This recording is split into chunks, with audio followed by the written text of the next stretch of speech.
Greetings, comrades, and welcome to the Eastern Border. As you can probably hear, we're using our new microphone, which is much, much better than anything else I have used before, and we're now experimenting with the sound controls. Anna will obviously try to yell at me when she gets something to edit when we do our long-form interviews, but I'm not using the settings that I recommend for quote-unquote that classical broadcast feel. I still have to practice with this and get all the P's and T's out, so it's going to be quite uneasy to find my natural balance of where do I breathe, how do I set this one up, and what do I do with all the little buttons and thingies, but I'm trying to. Therefore, if you have any advice of how the sound feels like, or do you dislike the sound, or is this better than my previous one, well then let me know, because this will be quite important to, provide you with the best possible listening quality. Because, they gave me the option to do like the natural thing or more clear sound of my voice or something, or that, like I said, got enamored by this so-called classical broadcast feel, which I think fits well with my news episodes. And this is one, because we have some very interesting things. First of all, we have some news about our friends in the Wagner Corporation, private military group Wagner, or the band of criminals previously known as Wagner. And their channel, called Gray Zone, not the American Gray Zone, the Russian Gray Zone, it's a mess. I'm pretty sure they both are somehow related and tied together. Yeah, they posted little things about what has happened with them. That's a bit interesting. And again, sorry if the sound quality is a bit off at this time. We'll fix this. Anna will yell at me and it's going to be done. But this is what Gray Zone basically posts about everything humanly possible was happening with Wagner Group, and why all the things that they're going to go to Poland are a bit of a mess and probably not real at all. Quote, the Gray Zone writes, I tried for a long time not to touch this topic. First, I'm hard to get up to big text, and secondly, I don't fully see and understand the policy vector of Wagner Group, which they will refer to as Kontora, or company, later on, which is how Wagner Group call themselves. But in recent days, I have been approached by a dozen of acquaintances and not-so-acquainted comrades who have served and are serving in the company, with a request to clarify somewhat what is going on, and in view of the public reactions from the military press service of Wagner Group, I will allow myself to explain somewhat to not every knowledgeable person what is going on, and to each such official reaction I will write a purely subjective commentary. But before I get to the text, I want to add here the words of the United States Department spokesman Matthew Miller, which was said during the Justice March. The Justice March is how Wagner Group calls their mutiny, by the way. Quote, the United States would like to see the Wagner Group disbanded and cease its activities around the world. End quote. Gray Zone continues. For further reflection, let's take for discussion the first official statement from the Kontora, namely on behalf of the Wagner Group Council of Commanders. Quote, many of our combat comrades report that they receive calls from various second-rate ČVKs, ČVK being Частная военная компания, being a private military company, offering to recruit them for work in Africa. It's up to each individual to choose whether or not to fall for it. Every day, our guys go on business trips to distant destinations. Wherever we have worked, we continue and will continue to work. Get ready for new missions. It is impossible to destroy the unity of the greatest army and the most effective army in history called Wagner Group and reassemble it under a new roof. Don't fall for it. Call your commanders. And now I have to put something in here, because Wagner Group is not only not the best army ever, it is the worst army on the Russian side, on every possible side. If you would give random guns to random teenagers like, I don't know, Wolverines were a better army than Wagner Group. Their own casualty rates are insane. They failed everything out of the 70,000 people that they had, or so they claim. 40,000 ended up wounded, out of whom 20,000 more killed. It's like insanity. Their casualty rates are insane. They do not know anything about how to preserve their own numbers, nor they do care about such little things. They are the worst military company on planet Earth. They just like to, brag about how they're these cool mercenaries and everything. So, no, Wagner, you are objectively the worst unit. And yes, they achieved one little success in Bakhmut, but at a casualty rate that's insane. And then your guy, Prigozhin, managed to just, totally do stupid stuff. But I don't know. They just really like to present themselves as being the best of the best, although they're just the scummiest of the scummiest. But continuing on from Grey Zone, quote, and it's true. Firstly, indeed, recruitment for the war abroad on behalf of the infamous private military company Redut, which operates under the direct patronage of the Ministry of Defense. Secondly, a new private military company, quote, Russian Expeditionary Corps, is being formed on the basis of one of the advanced brigades of the special forces of the Russian armed forces. But let's start in order. Private military company Redut, aka Private Military Company Zvezda, was created before the events of the 24th of February with the expectation that there will be an easy campaign in Ukraine, as well as in order to make up for the shortage of contact personnel to start the military campaign in Ukraine. The Wagner Group was not invited to the war as a matter of principle. All the laurels of Blitzkrieg were to only belong to 2 people from the ministry. And after the disclosure of the truth about the war in Syria, to allow Wagner to go there again was tantamount to shooting oneself in the foot. Expectedly, the private military company Redut has taken on all the pains of the usual army. Despite the generally not bad and even sometimes good personnel which was recruited there, they set tasks with typical army badges on them. There was also a case of a high-profile and narrow circles detention of one of the high-ranking officials of Redut by our counterintelligence FSB after 2 times in a short time. Radovsky managed to just basically smash themselves and get surrounded. But Redut is not united and crushed by just one traitor. I think that many people reading these lines will find resonance in the fact of how the original terms of the contract were not fulfilled. From payments and conditions of withdrawal to the territory of Russia, to failure to fulfill the closure of minor issues, such as obtaining citizenship. Now, on the eve of another mobilization, instead of recruiting personnel and strengthening positions in the territory of military operations against Ukraine, there is an actual redistribution of valuable personnel to those military operations that should be of secondary importance to Russia. Not some Africa, but Donetsk, Luhansk, Kherson, and Zaporozhye regions. Defense against shelling of Belgorod, Kursk, and Bryansk regions, Crimea after all.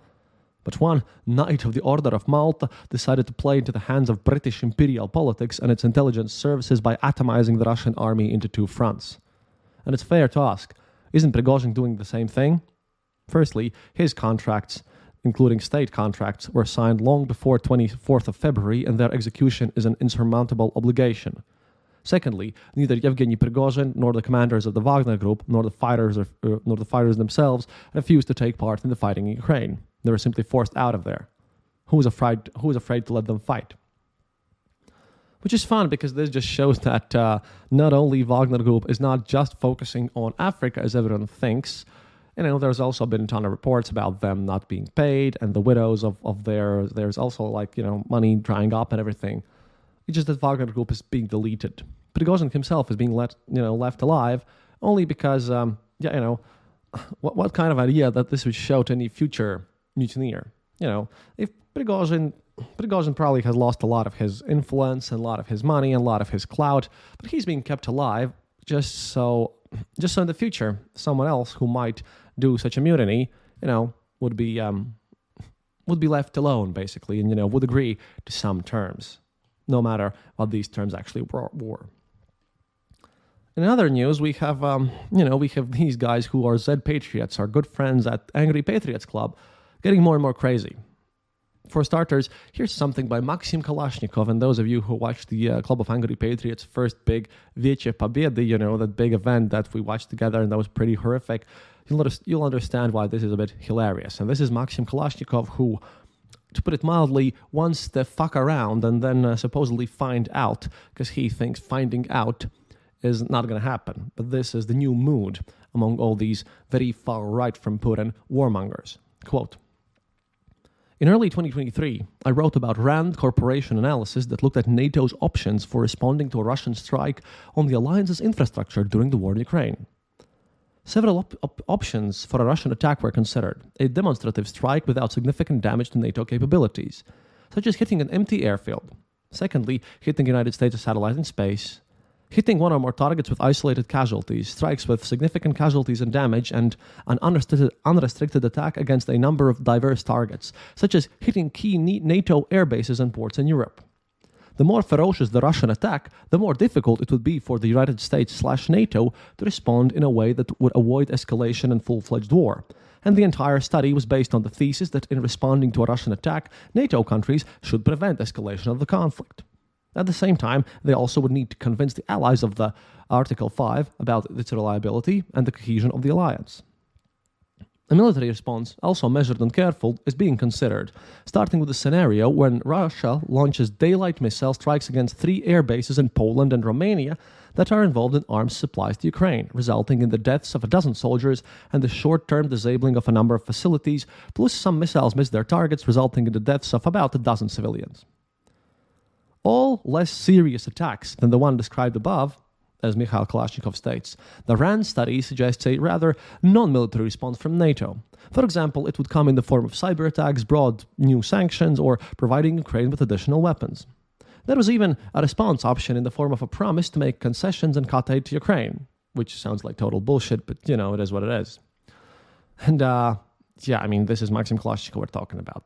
Most of it is probably bullshit. And now he quotes CNN, no less. Quote, "Why do I bring up the study? Because CNN is now discussing what NATO's response would be if a Russian missile flew into Romania. The conclusion is that World War III won't start because of the Romanians. Quote, Russia is very cautious, and we have to remember that if something happens on Romanian soil, it's not some instant move. NATO will hold a meeting. They will decide to turn a blind eye to it, to pretend it didn't happen, or to publicize it." End quote. And so Mikhail Kalashnikov, because, of NATO carefulness, suggests the following. Quote, "And by the way, the option of an accidental missile hitting NATO territory was not considered in the RAND report at all. But since NATO is unlikely to give a military response to a single deliberate attack, then, pardon the banality, the conclusion is self-evident. We must go to our goals, to stop the import of weapons into Ukraine and hit the bridges that lead to Romania, including the bridge at the Moldovan port of Girgulesti," which I wrote about earlier. He writes about it earlier, basically, but, if I would read everything Mikhail Kalashnikov posts, I wouldn't have time in my day for anything else. And finishing him up. "Everyone understands that the export of agricultural products from Ukraine and the import of weapons into it are realized through these bridges, in Zatoka and at the port of Girgulesti. It is important that the West also understands this. It realizes the logicality of Russia's strikes on the infrastructure that allows Ukraine to carry out logistics. So, if one missile flies into NATO territory, that's fine." Like I said, Mikhail Kalashnikov and these pro-war guys, which means a lot of our motivated army parts in Ukraine, also sort of, they really popularize fucking about. Also in the news, the fact that head of Russia's Central Election Committee just stated that, quote, "Russia doesn't need democracy in the Western sense."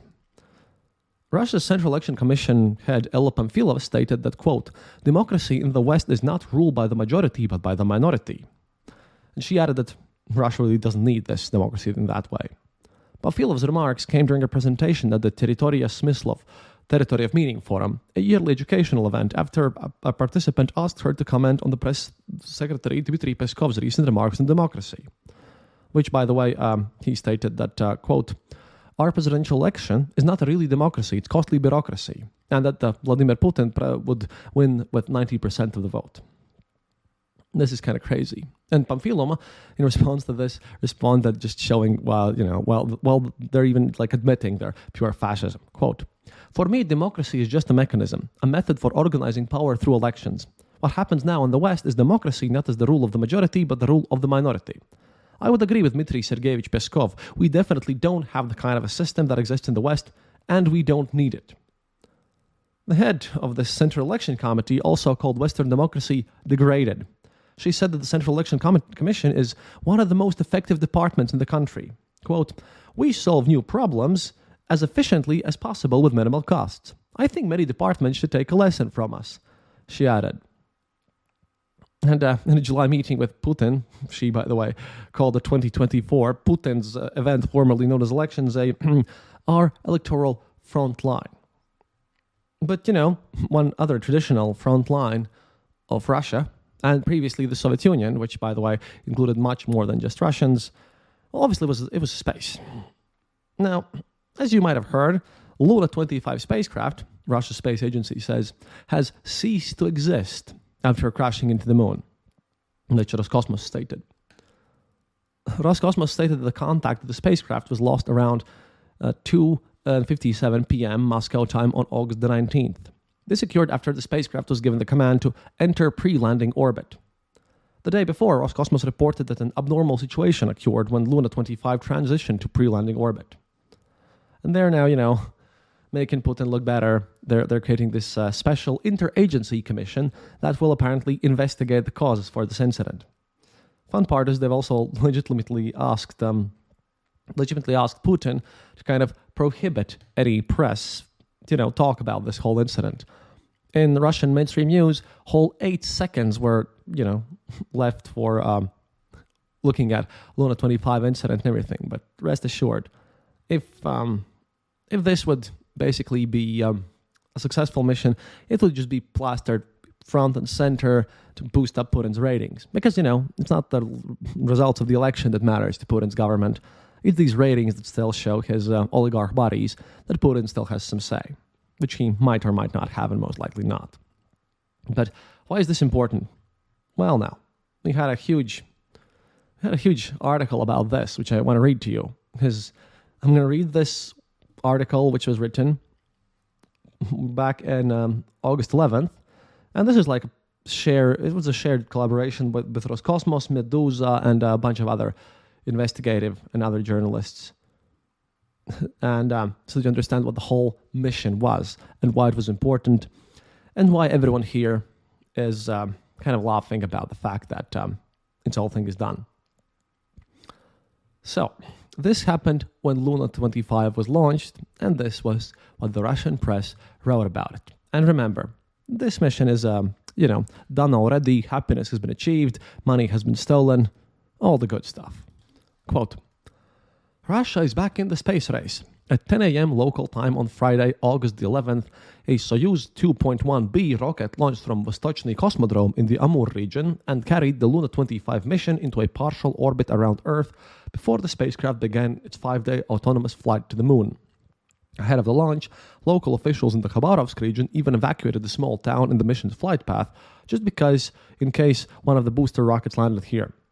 Luna 25 is the successor to the USSR's 1976 lunar mission, and it is post-Soviet Russia's first ever soft landing attempt on the moon.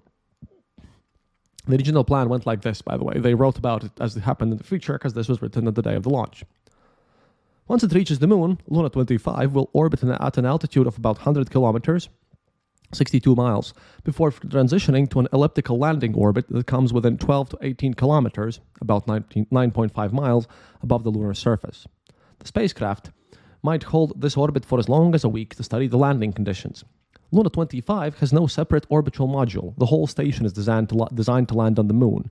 It uses its engine to brake twice in orbit to transition into a vertical freefall at an altitude about 1,000 meters, which is 3,280 feet.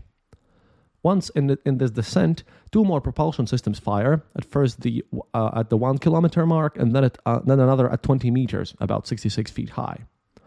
Because Luna 25 lacks an active maneuvering system for landing, which is now standard for Chinese and American landers, Russia's engineers and scientists had less flexibility in choosing a landing site, leading to the cautious selection of an area that forms an eclipse of 13 times 15 kilometers. Russia's team picked a region at the moon's south pole where water in the upper surface layer is the highest, according to remote sensing data. The station itself is durable. Really funny right now, don't you think? But that's just a side note from me. Equipped with thermoelectric generators powered by plutonium-238, Luna 25 was built to survive the lunar nights, but not lunar strikes. Oh my! I'm gonna be making fun of this article. I'm sorry. And that lunar nights is when temperatures drop to minus 170 Celsius or minus 278 Fahrenheit, and operate for at least a year on the lunar surface, or less than a second. I'm really sorry. I'm just it's Schadenfreude. I have to have some. During lunar days, when it's actively conducting scientific research, which it won't happen, the station will run on its main power supply of solar energy. The mission was intended to search for water and volatile compounds in the lunar regolith and explore the moon's exosphere, its thin molecular collision-free atmosphere. The lander carries 30 kilograms of scientific instruments to conduct this work. And now the mission's history, which will show you why Why this was such a massive failure that I'm still laughing all over the place. Over the years, the Luna 25 mission has been delayed at different times due to accidents, funding shortfalls, and international sanctions. In the mid 1990s, after Russia's Mars 96 mission fell back to Earth due to rocket failure, the Russian Academy of Sciences decided to pursue two new projects. First, a mission to Phobos, one of the moons of Mars, and then a Luna Globe mission from the Earth to the Moon. The Moon mission was originally entrusted to the same scientific institute responsible for Soviet lunar research and scheduled for the year 2000. But the project was suspended after funding ran out. Moscow restarted this work in 2006 with the signing of an intergovernmental agreement on space cooperation with India. But planning halted again when the Phobos ground mission also failed in 2011, proving the unreliability of technology that is essential to Russia's lunar plans. In April 2012, Russia's Academy of Sciences resolved to reacquire interplanetary flight experience through relatively simple lunar missions, beginning with the first launch from the Baikonur Cosmodrome in Kazakhstan in 2015, leading up to unmanned lunar landing planned for 2017. This time, the Space Research Institute of the Russian Academy of Sciences led the mission's scientific program. By the 2010s, NASA's Lunar Reconnaissance Orbiter had identified possible water ice deposits at the Moon's polar regions, adding scientific and practical impetus to explore the lunar poles. Russian space officials outlined 3 potential lunar missions and returned to the Soviet numeration for their stations. Hence, Luna Globe became Luna 25. But now it's a globe either way. I'm sorry. Due to sanctions imposed in response to the February 2022 invasion of Ukraine, Russian space exploration now faces new obstacles. The European Space Agency has suspended lunar cooperation and denied Moscow access to the European Navigation Camera Pilot TD, which was crucial to the Luna 27 mission's plans for a smart landing. And here's why this was important. If Luna 25 successfully lands on the Moon, and we know it didn't, it will likely share the lunar South Pole with India's Chandrayaan 3. I hope Chandrayaan 3 lands. Indians deserve this. It is still unclear which mission will land first. Well, now it is. India launched its spacecraft on July the 14th, and it's currently scheduled to land on August 23rd, about 100 kilometers or 62 miles from Russia's objective. But the Luna 25 could still be first. Won't be. That's because the Chandrayaan 3 lander and rover lack their own sources of heat and power sufficient to survive a lunar night. So the mission's landing must take place at the start of a lunar day to maximize the available time for exploration. In other words, the landing will be postponed to mid-September if the Chandrayaan 3 isn't ready to land on August 23rd. The Luna 25, on the other hand, can only orbit the Moon for a week, so landing after August 24th is simply impossible. Moscow has celebrated Luna 25 as the first ever mission to one of the Moon's poles. But India's Chandrayaan 2 crashed here in 2019 in a failed soft landing. In fact, that mission's orbiter is still operational and studying the region to this day. Meanwhile, in just a few weeks, the Japan Aerospace Exploration Agency will launch a pinpoint lunar landing mission. In April 2023, a private Japanese uncrewed lunar landing mission carrying the Emirates lunar mission failed and crashed into the Moon. In addition to competing with former space partner India, Russia also finds itself in the shadow of Chinese and United States lunar exploration. In late 2024, NASA plans to send the Viper rover to the lunar South Pole region to prospect for resources in permanently shadowed areas. The United States is busy promoting its multilateral Artemis Accords to establish a framework for cooperation in the civil exploration and peaceful use of the Moon, Mars, and other astronomical objects. Artemis itself is a moon exploration program led by NASA and the space agencies of the EU, Japan, Canada, Israel, and Australia. The program is designed to re-establish a human presence on the Moon, landing the first woman and first person of color to the Moon, according to NASA. In May 2024, Beijing plans to launch the Chang'e 6 mission to explore the Moon and perform the nation's second sample return mission, also aiming for the Moon's South Pole. And China has signed its own multilateral agreements on lunar cooperation with Russia and Venezuela. And, I think after Luna 25, that cooperation doesn't look really good now, does it? But yeah, that's about it for today. And sorry for lack of updates on the events on the front, but Ukrainian army isn't very forthcoming with all of their news. However, Viktor is going to plop in and back from his own experiments and everything he done over there in Ukraine. And he'll come on the show and we're going to talk about all the situation. I hope he's making it back soon because today now he's delivering the car to the Lviv army base, which is pretty nice. Otherwise, I am now off to mail you all the caps. I have printed out the addresses. Now I have just to pack them and, well, I guess write a bunch of postcards. But I intend to mail them just right now after I finish recording and publish this episode. So, yeah, all of you, my Discord is not just for patrons. Patrons have a special channel on the Discord server that I use, and we also watch movies. By the way, on my birthday, the 28th of August, what we're going to watch together is going to be Come and See. Why do I pick the most depressing war movie that I know for my birthday? Because this is the Eastern Border, after all. What did you expect? We watch happy movies all the time, and I suppose my birthday is the one date when we can watch something sad. So, if you, check previous show notes or something, or just Google up Discord, and you can find our channel. It's called The Eastern Border, and it's on Discord, and you can easily find that one, I think. And I'll try to post this in the show notes this time as well. But yeah, that's it for today. До свидания, товарищи. And as always, remember, happiness is mandatory.